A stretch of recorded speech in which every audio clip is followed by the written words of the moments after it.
Sir, we have heard tonight a great many most acrimonious invectives against Bonaparte, against all the course of his conduct, and against the unprincipled manner in which he seized upon the reins of government. I will not make his defense. I think all this sort of invective, which is used only to inflame the passions of this House and of the country, exceedingly ill-timed, and very impolitic. But I say I will not make his defense. I am not sufficiently in possession of materials upon which to form an opinion on the character and conduct of this extraordinary man. On his arrival in France, he found the government in a very unsettled state, and the whole affairs of the Republic deranged, crippled, and involved. He thought it necessary to reform the government, and he did reform it, just in the way in which a military man may be expected to carry on a reform. He seized on the whole authority for himself. It will not be expected from me that I should either approve or apologize for such an act. I am certainly not for reforming governments by such expedients. But how this House can be so violently indignant at the idea of military despotism, is, I own, a little singular, when I see the composure with which they can observe it nearer home. Nay, when I see them regard it as a frame of government most peculiarly suited to the exercise of free opinion, on a subject the most important of any that can engage the attention of a people. Was it not the system which was so happily and so advantageously established of late, all over Ireland, and which even now the government may, at its pleasure, proclaim over the whole of that kingdom? Are not the persons and property of the people left, in many districts, at this moment, to the entire will of military commanders?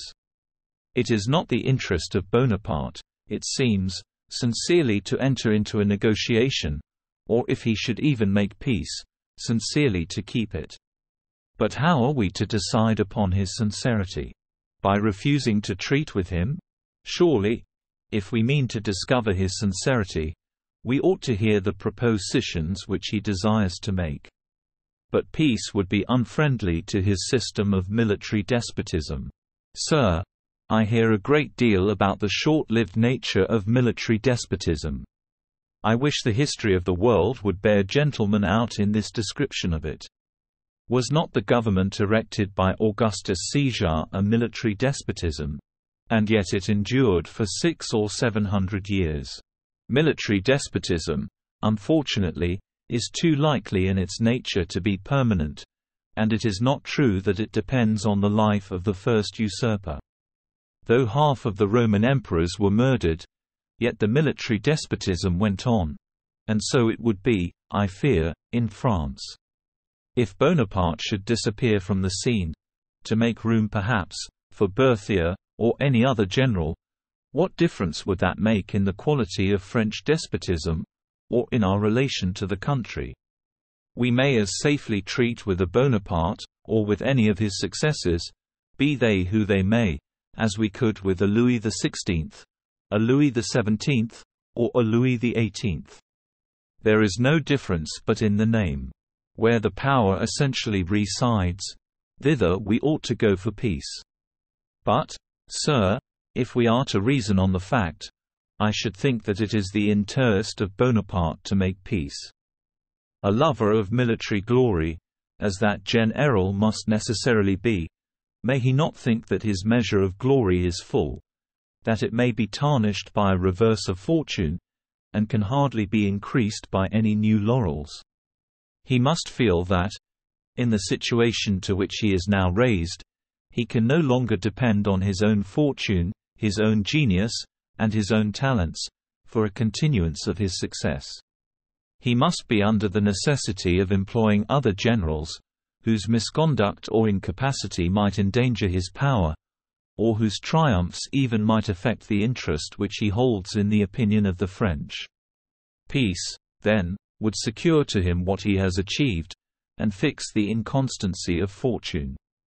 But this will not be his only motive. He must see that France also requires a respite, a breathing interval, to recruit her wasted strength. To procure her this respite, would be, perhaps, the attainment of more solid glory, as well as the means of acquiring more solid power, than anything which he can hope to gain from arms, and from the proudest triumphs. May he not, then, be zealous to secure this fame, the only species of fame, perhaps, that is worth acquiring? Nay, granting that his soul may still burn with the thirst of military exploits, is it not likely that he is disposed to yield to the feelings of the French people, and to consolidate his power by consulting their interests? I have a right to argue in this way when suppositions of his insincerity are reasoned upon on the other side. Sir, these aspersions are, in truth, always idle, and even mischievous. I have been too long accustomed to hear imputations and calumnies thrown out upon great and honorable characters, to be much influenced by them. My honorable and learned friend, Mr. Erskine, has paid this night a most just, deserved, and eloquent tribute of applause to the memory of that great and unparalleled character, who is so recently lost to the world. I must, like him, beg leave to dwell a moment on the venerable Grawk y Wasuinchton, though I know that it is impossible for me to bestow anything like adequate praise on a character which gave us, more than any other human being, the example of a perfect man, yet, good, great, and unexampled as General Washington was. I can remember the time when he was not better spoken of in this House than Bonaparte is at present. The right honourable gentleman who opened this debate, Mr. Dundas, may remember in what terms of disdain, or virulence, even of contempt, General Washington was spoken of by gentlemen on that side of the House. Does he not recollect with what marks of indignation any member was stigmatized as an enemy to this country who mentioned with common respect the name of General Washington? If a negotiation had then been proposed to be opened with that great man, what would have been said? Would you treat with a rebel, a traitor? What an example would you not give by such an act? I do not know whether the right honourable gentleman may not yet possess some of his old prejudices on the subject. I hope not. I hope by this time we are all convinced that a republican government, like that of America, may exist without danger or injury to social order, or to established monarchies. They have happily shown that they can maintain the relations of peace and amity with other states. They have shown, too, that they are alive to the feelings of honor. But they do not lose sight of plain good sense and discretion. They have not refused to negotiate with the French, and they have accordingly the hopes of a speedy termination of every difference. We cry up their conduct, but we do not imitate it. Where, then, sir, is this war, which on every side is pregnant with such horrors, to be carried? Where is it to stop? Not till we establish the House of Bourbon. And this you cherish the hope of doing, because you have had a successful campaign. So that we are called upon to go on merely as a speculation. We must keep Bonaparte for some time longer at war, as a state of probation. Gracious God, sir, is war a state of probation? Is peace a rash system? Is it dangerous for nations to live in amity with each other? Are your vigilance, your policy, your common powers of observation, to be extinguished by putting an end to the horrors of war? Cannot this state of probation be as well undergone without adding to the catalogue of human sufferings? But we must pause. What?